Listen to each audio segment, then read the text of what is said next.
Hello, I am Get Good Fox, and today I want to talk about a particular balancing change that came with the Update 3.0 patch for State of Decay 2. While the patch mainly contained bug fixes and quality of life improvements, it did have some game balancing tweaks. And the tweaks that they made are nerfs, meaning that they have made something less powerful in the game, and it's going to influence some of your macro strategy ability in the game.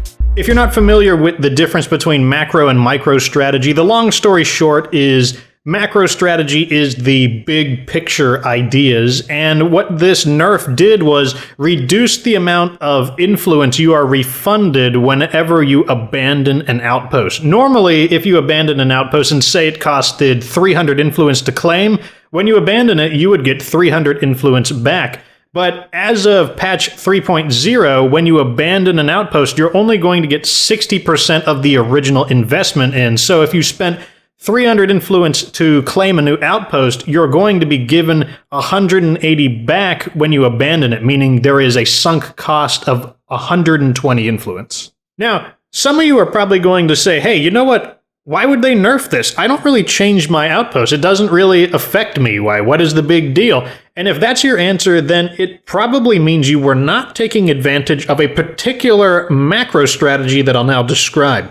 What it was a disposable outpost. What you'd do is pick an area on the map that had a lot of buildings that had not been searched, and you would just temporarily install an outpost there as just a close-by drop point, because every outpost generates a supply locker, and you can put any type of item you loot, with the exception of rucksacks, in there, and you would never intend to leave this outpost there. You would just use it to shorten the distance of dropping crap off, and then when you've picked the area clean, you would just tear down the outpost and be completely refunded all of your influence.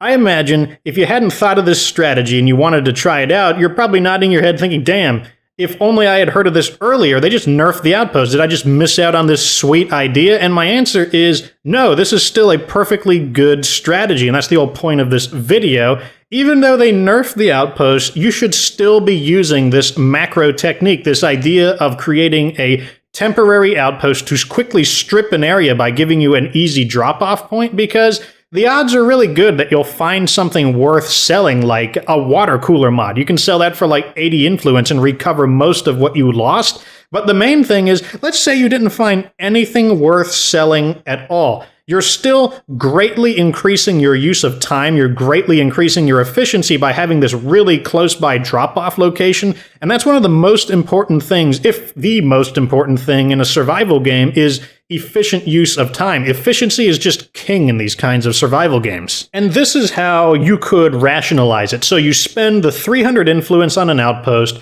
you tear it down, and you get the 180 back, so you lost 120 influence due to the nerf. Look at it from this perspective. Would you go into your radio commands and say you had the ability for 120 influence to deploy a supply locker onto a building temporarily?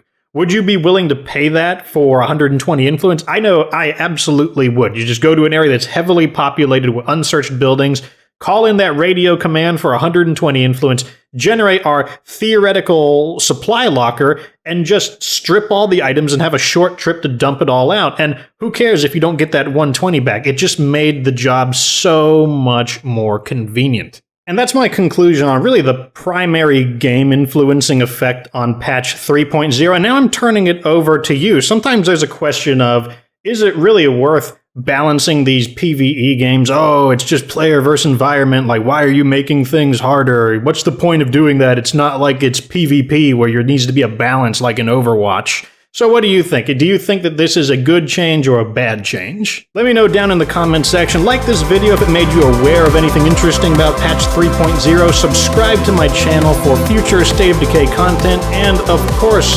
remember that you don't have to be good to get good.